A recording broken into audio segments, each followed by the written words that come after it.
Who is Japheth according to the Bible? Ham, Shem, and Japheth are the sons of Noah, but the specifics of their birth order and the reasons behind their actions post-flood are unclear. Ham is remembered for disrespecting Noah, while Shem is known for fathering the Semitic line. But what about Japheth, who appears to be overlooked? Who is Japheth, the least referenced son of Noah in the Bible? Where is Japheth first mentioned in the Bible? Japheth is introduced as one of Noah's sons in Genesis 5:32, 6:10, and 9:18. While the order of Noah's sons is consistently listed as Shem, Ham, and then Japheth in the scripture, it doesn't necessarily indicate their birth order. According to BibleChronology.com, Noah had his firstborn, Japheth, when he was 500 years old. Ham was the youngest son, Genesis 9 verse 24, making Shem the middle son, born 2 years after Japheth.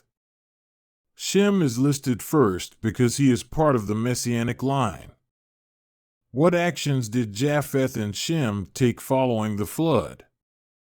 After the flood, Noah built a vineyard and got drunk from its wine, lying uncovered inside his tent, Genesis 9 verse 21.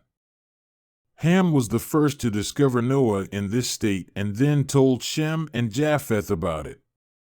The interpretation of Ham seeing his father's nakedness varies, but Ham's actions led to a curse, while Shem and Japheth's actions led to a blessing. Upon hearing about their father from Ham, Shem and Japheth acted responsibly. They took a garment, laid it on their shoulders, and walked backward to cover their father's naked body without looking at it, Genesis 9 verse 23. Even though the 10 Commandments were yet to be given, Shem and Japheth embodied the principle of Exodus 20 verse 12 by honoring their father. Upon regaining consciousness and realizing what his sons had done, Noah had 2 reactions.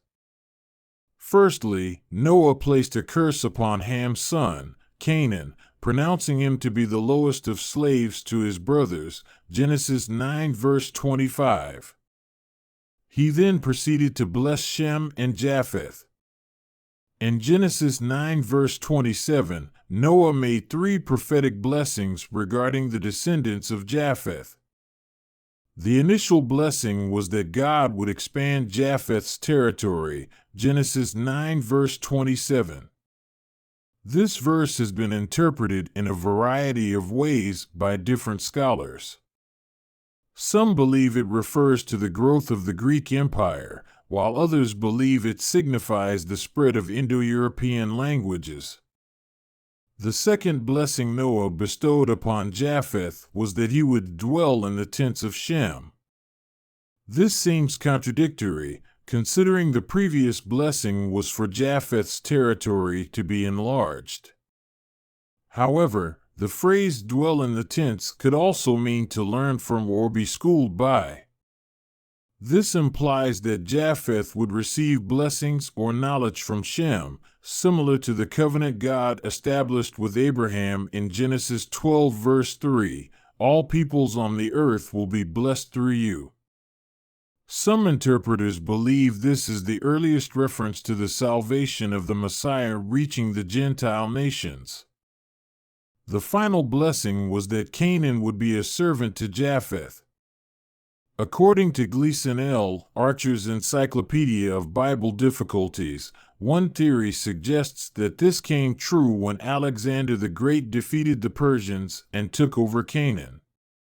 Following this invasion, the Canaanites disappeared as a distinct ethnic group in historical accounts. Although some 16th and 17th century Christians used Canaan's curse as a justification for slavery and the slave trade, Dr. Thomas L. Constable points out that there is no basis for the popular notion that this oracle doomed the Hamites, who primarily settled in Africa, to a position of inferiority or slavery among the world's other people groups. Post the flood and the division of Noah's family, it is speculated that the family of Japheth migrated to the north, east, and west of Mt. Ararat.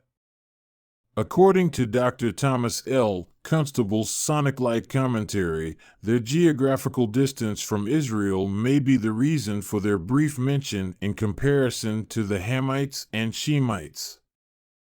Japheth had 7 sons named Gomer, Magog, Madai, Javan, Tubal, Meshech, and Tiras. The International Standard Bible Encyclopedia proposes that these lines of descent are loosely responsible for the Armenians, Lydians, Medes, Greeks, Tiberenians, and Moschians.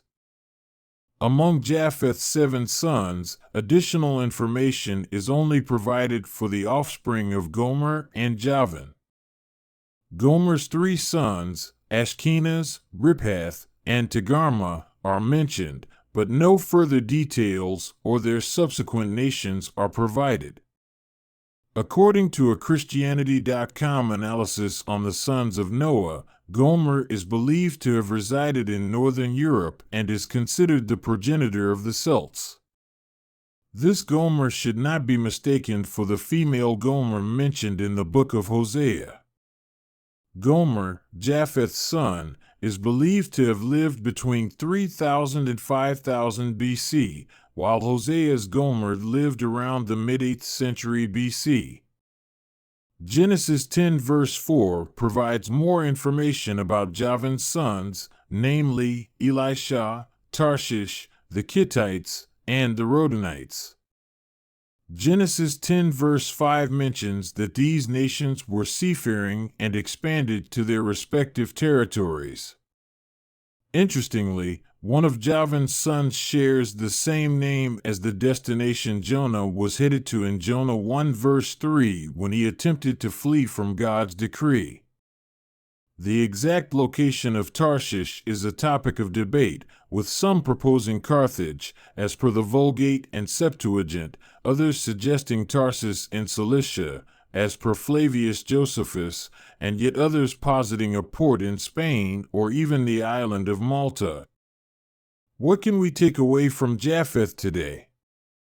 It's worth noting that if Japheth was Noah's eldest son, as suggested by Genesis 10 verse 21, this represents another instance in which the younger son is bestowed with a greater blessing than the eldest. This pattern is evident throughout the Old Testament. Abel was blessed more than Cain, Genesis 4. God chose to work through Isaac instead of Abraham's firstborn son, Ishmael, Genesis 17 verses 18 to 19. Jacob was blessed by God over Esau, Genesis 28 verses 10 to 15.